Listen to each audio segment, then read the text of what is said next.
me more than I know. Thou withdraw thyself from me. I have nowhere else to go. Speak, Lord, your servant here in Jesus' name. Amen. My healing, your healing, her healing, his healing is in God's hand. Y'all believe that today? Y'all believe that?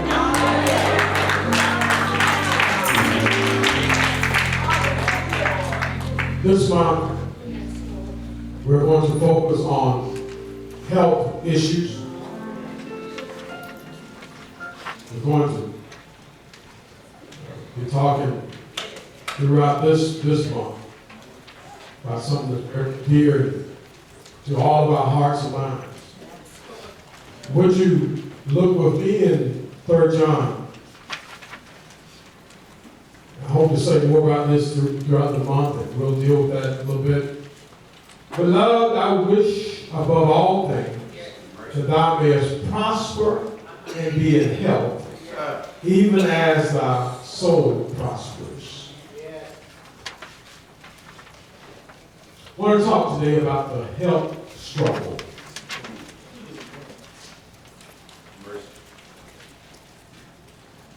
This verse, go back, hold it for a minute. This verse has been misused quite a bit. There are those who would take this verse to say that we must talk about prosperity and use this verse to talk about that everybody ought to be rich.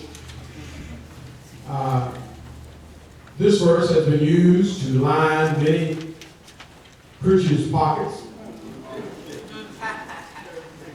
And I will assure you that there's a place for prosperity teaching. And I want to try to help us out today to help us understand that I believe all of us got something. We're blessed with some stuff beyond measure.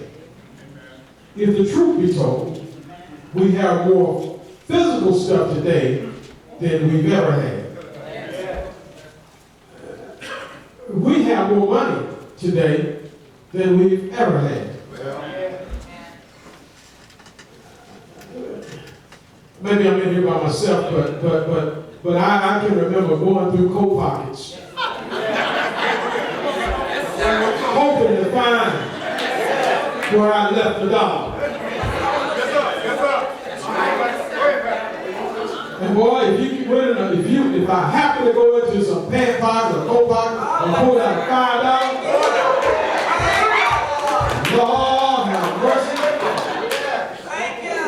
We go into the store. But now, God has blessed us to the point where you used to have jars with pennies in it. You got jars with nickels.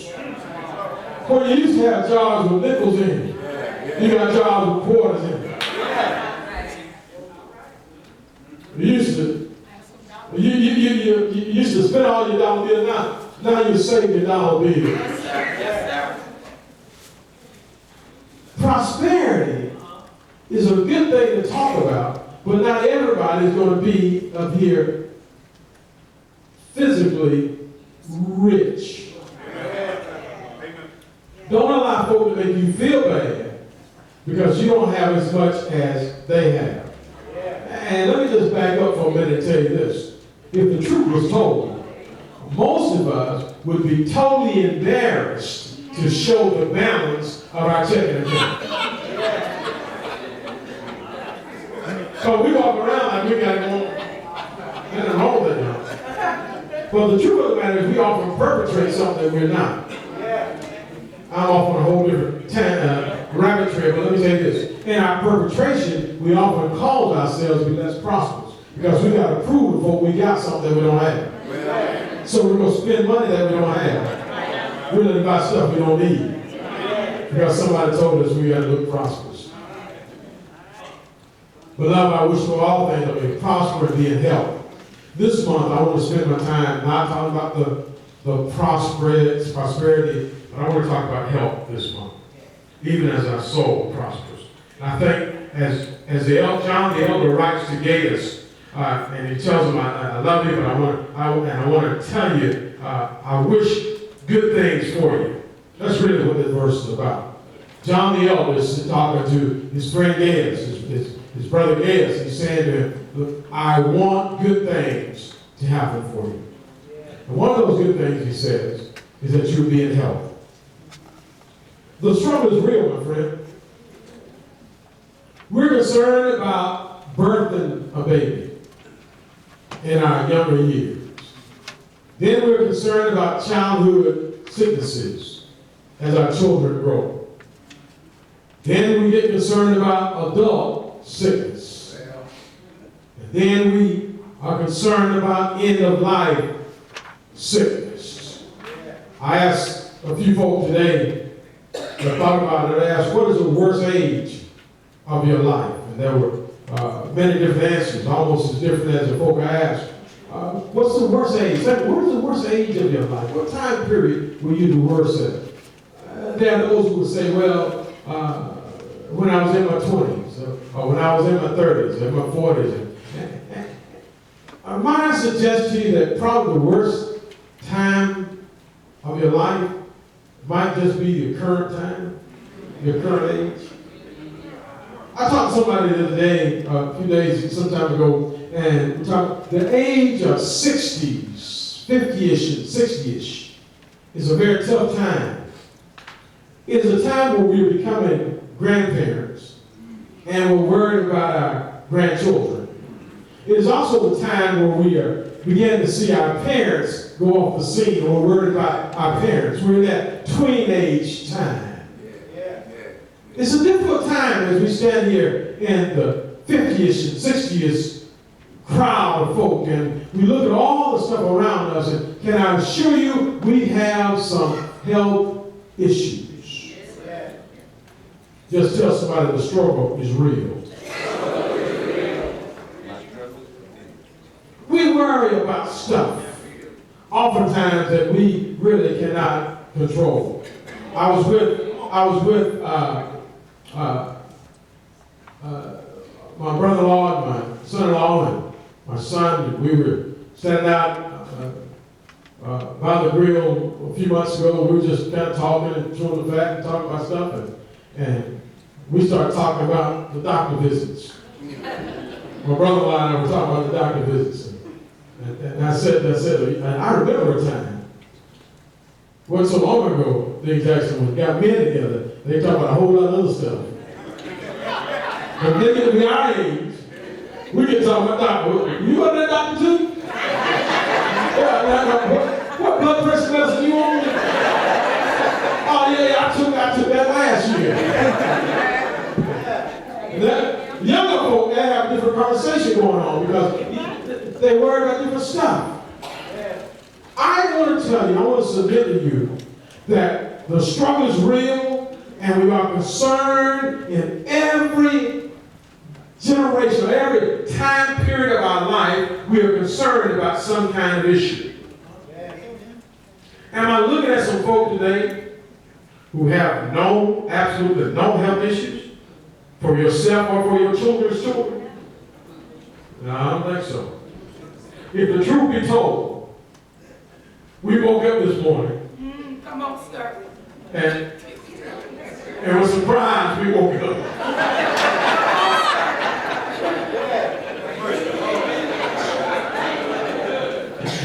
Said, thank you, Lord, for another day. And we get to that place where we can thank God that we see another day. Health issues affect everybody, and nobody is exempt. Health issues affect everybody, and nobody is exempt. Oh, I heard you as a choir saying, your healing. I saw you praising God for your healing. It's on the way. All of us are affected, and nobody is exempt.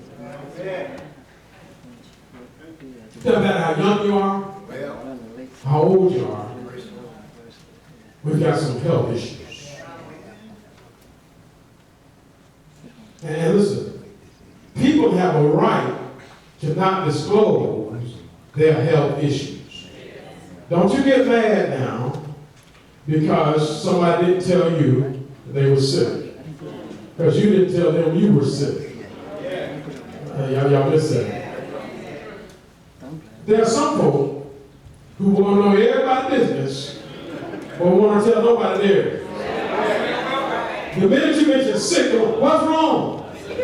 When you got to go back, all the questions. But if they get sick, they climb up and won't tell nobody. Look, I ain't begging for more work, preachers. I don't need no more work. But you know what? If you say you are a member of the church, I'm your pastor, you ought to at least ask the pastor to pray for you. You might not want to tell them that it's my third toe from the left, that's it.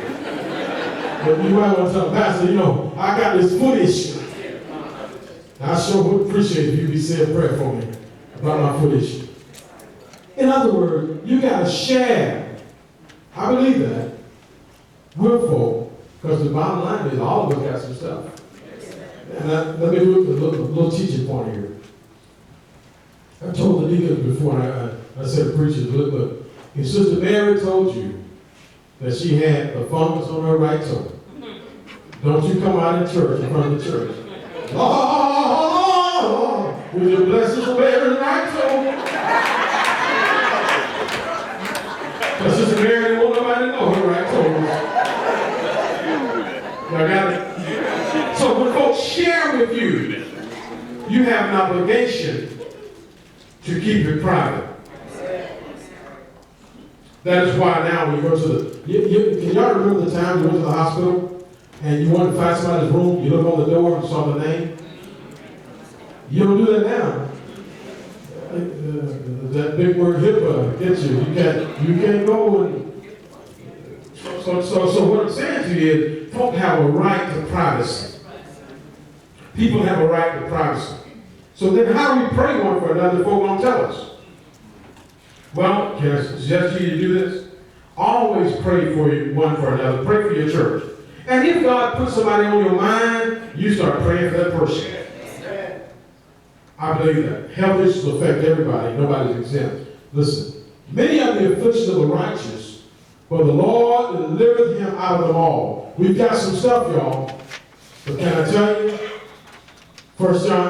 John chapter 16, verse 13 says, these things have I spoken unto you, that in me you might go to the next one. You might have peace. In the world you have tribulations, but be of good cheer. I have overcome the world.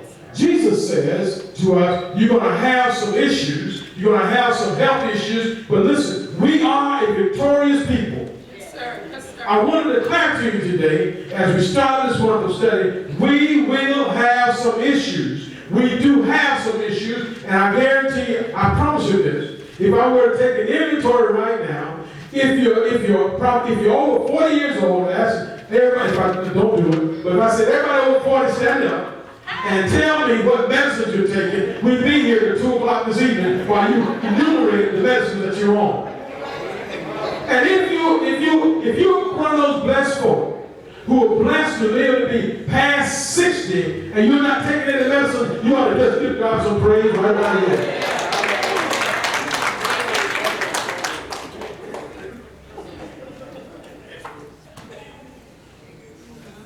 So then listen. As we start talking about this health issue this month, I want to tell you, there's a Christian approach to health issues. Hold this slide for a minute. Go back. Hold it. In the story of Mark chapter 4, I'm going to use that, and I'm going to run through that and we'll be done. In Mark chapter 4, there's a story told there, I think, that will help us as we deal with health issues. The disciples were with Jesus. He was teaching, and then he said to them, let's go to the other side. The disciples were obedient and they got on the boat to go to the other side.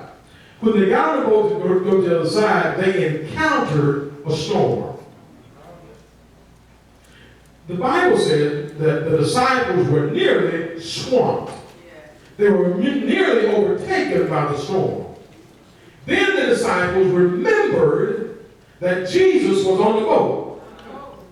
And they called out and said, Jesus, do you care whether or not we perish? Jesus stood up, took charge, and calmed the storm. My brothers and my sisters, you say, what has that got to do with health issues?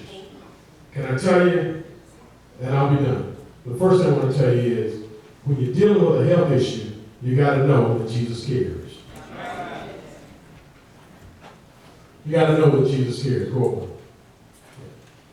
Regardless of who you are, know that Jesus cares. Regardless of who you are. I want to pause here and tell you that people have value. Can I just speak to somebody this morning and tell you, people have value. Regardless of who you are, Jesus cares. It does not matter if the government says, let him die. It does not matter if the government says, we're going to cut off Medicare. It does not matter if the government says, we're going to cut off children, in Georgia, the SHIP program, the children's insurance program. It does not matter. Can I tell you? Jesus cares. It does not matter what your income bracket is. It does not matter whether you're black or white, Republican or Democrat. Jesus cares for you. Regardless of who you are, he cares for you. Now, can I just get somebody to understand that? Drop down in your spirit. You have value. You are important. And if nobody else cares, Jesus cares for you. For God so loved the world that he gave his only begotten Son, that whosoever believed in him should not perish, but have everlasting life. Look, God so loved the world, every one of us. He loved you so much, he cares about you. I'm speaking to somebody right now. You came to church this morning, you felt like nobody cared. You felt like you were just out here all by yourself. Nobody even knows your name. But can I tell you this morning that the God I serve looks down and he knows that there are hairs on your head. And if God knows how many hairs I got on my head, it doesn't matter that you don't know my name. It doesn't matter that you look over me. Because God looked down on me and God smiled and said, I care about you, son. I just want to tell somebody this morning, no matter what health issue you're dealing with, when the folk have turned their back on you and looked around from you, God cares about you. He cares about every ache, every pain that you're going through. Just tell somebody God cares. Doesn't matter who you are, God cares. Secondly, regardless of how you feel about yourself. Listen. In Mark chapter 4, Jesus was in the hinder part of the ship. He was asleep, He was asleep on a pillow, and they awake him and said to him, Master, do you care that we perish? Look, I want to tell you, regardless of how you feel, Jesus cares. Jesus cares. Don't devalue yourself. Know that Jesus cares. And since he cares, he's going to see about you. These folk were feeling some sort of way in the boat. Yes. They were in the boat. Jesus was in the boat, but yet they were feeling some sort of way. Brothers and sisters, when you are attacked with a health issue, with a storm called a health issue, you will feel like nobody cares about you. Am I talking to one or two folk in here that testify when I had my health issue? Or when I got my health issue, and I still got my health issue, folk began to look away from me instead of toward me. And it seemed like even when I went to church, folk didn't really care. Listen, let me let you know a secret, y'all. If you get sick in the church, if you really get sick, best die in 2 weeks. Because folk gonna look at you for about 2 weeks. If you don't get well in 2 weeks, they start asking about you. stop checking on you. Deacons, y'all stop calling. Pastor said, oh, well, I don't know. They ain't called for the funeral yet. They must give me a line. So we have a tendency to ignore people after they've been sick for a while. Can you imagine those fellas in that boat that day? Rowing. Jesus told them to go to the other side. And they're going out there rowing the boat. And the storm came up. I'm talking to the folk who paid your tithe. You've gone to church. Been in Bible study. Been in Sunday school. Been in part of ministry. All of us, you just rowing and we're trying to get to the other side. Doing what Jesus told you to do. And in the midst of going over there, the storm comes up. You get hit with the bad news from the doctor. Doctor says you got cancer. You got diabetes. You got this. You got that. And you say, oh, Lord, what am I going to do? These men all of a sudden realized that Jesus was on the boat. Gotta help me. I'm trying to finish this. You know, when you're in trouble, you forget to call on Jesus. But don't look at me in that tone of voice, because you've been there. When trouble hits you in the face, you know Jesus is somewhere. He just told you, let's go to the other side. You just helped him get in the boat. But now, trouble hits you, and you don't know what to do. I'm trying to finish this morning. Listen. All I want to tell you is, regardless of how you feel about it, Jesus cares. You might feel like he don't. You might feel like he's ignored you.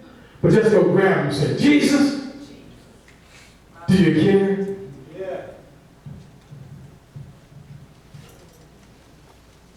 Regardless of your health issue. Regardless of your health issue, he cares. Peter says like this, cast all your care upon him, for he careth for you. There's no joke going around to talk about how women feel when men get a cold. Men get a cold, they get, they need some help. And women think, oh, that's just a cold. Hell, man. We go through worse than that. But listen, I stopped by to tell you that regardless of what other folk think about your illness, Jesus cares. It might just be a simple headache for you or to me, but for you it's a major thing. And so Jesus cares about your headache. He cares about your toe ache. He cares about everything that bothers you. Cast all of your cares upon him, for he cares. So listen, if we're going to handle health issues the way Jesus wants us to handle them, we got to first of all know he cares. Tell us about Jesus cares. Jesus cares. Secondly, what I got out of this text here in Mark, not only does he cares, but Jesus commands. Can I speak to somebody this morning? Jesus arose, looked at the wind, looked at the water, and said, peace, be still. And as he said that, the wind stopped. There was a great calm. Jesus commands our health issues. Sometimes he does it immediately. Sometimes he says, peace. And you go back to the doctor, and that lump the doctor saw the first time ain't there no more. Sometimes he says, peace. And that tumor that they said they got to cut out, they go back and say, can't find nowhere to cut. Sometimes he says, peace. And that ache that you were having is gone. It's no more. Can't find it. And now I'm stretching, I'm bending, I'm walking, I'm doing stuff that I thought I could not do. Because Jesus said, peace. Sometimes immediately, we see the difference. He saw this woman. She made her way to him and she said, if I could but touch the hem of his garment, I believe I'll be made whole. And she touched him, and the Bible said immediately she was made straight. I want to tell somebody today, sometimes it's just like that. We've got some health issues, and immediately We don't go to no doctor, don't take no medicine, we don't get no surgery, but right up there, God heals us. If you've been healed miraculously, you just ought to give up some praise. Everybody here said, thank the Lord for the healing. I didn't know what I was going to do. I needed to go. Listen, I'm talking to somebody. You woke up in the morning, had a headache, and thought you were going to have to call in to work. But you knew you didn't have no sick days. Knew you didn't have no time. And you said, Lord, at 5 o'clock in the morning, you said, Lord, would you help me? And by 6 o'clock in the morning, you on your way to work. Anybody been there? But the Lord did it immediately for you. He lifted you up. And I'm talking to one or two folk in here who know what it means to be healed immediately. Sometimes God will do it immediately. I praise God for the immediately. But sometimes we got to go through the fire. Daniel chapter 3, verse 17. Those boys were about to face old King Nebuchadnezzar's fiery furnace. And they said, look, King, we're not careful of that. We're not worried about how we answer you. We know what the answer is going to be. The God we serve is able to deliver us. But if he don't, but if not, be it known unto you, O King, we're still not going to bow. Sometimes God will deliver you out of the stuff. Sometimes he'll pick you up out of the hurt you're going through. But sometimes, brothers, sisters, you got to go through some stuff. God Almighty.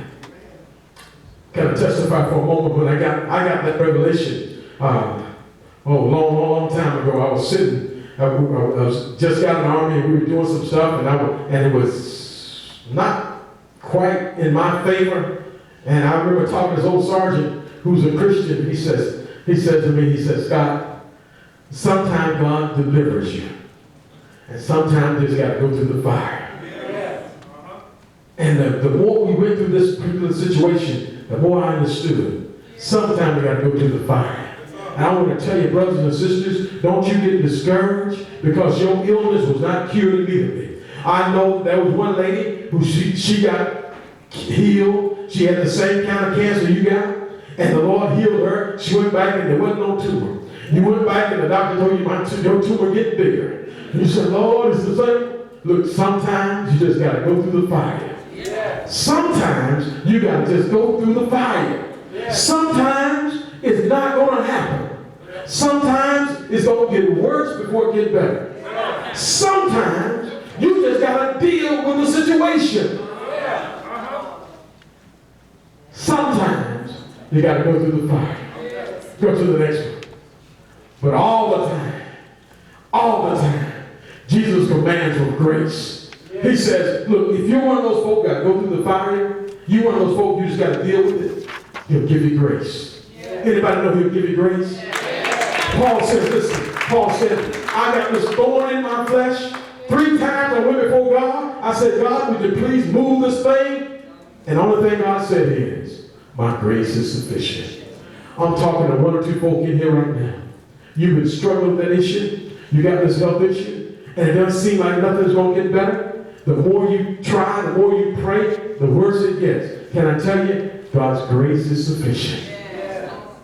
Every time God allows you to go through the fire, he will give you grace to go through it.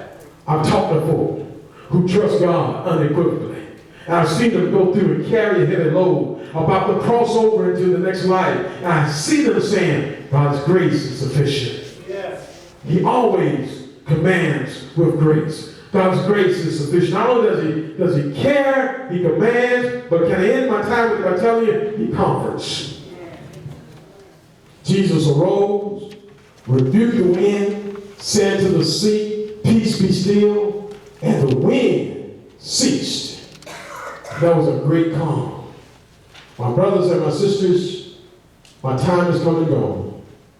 Before I leave you, can I tell you,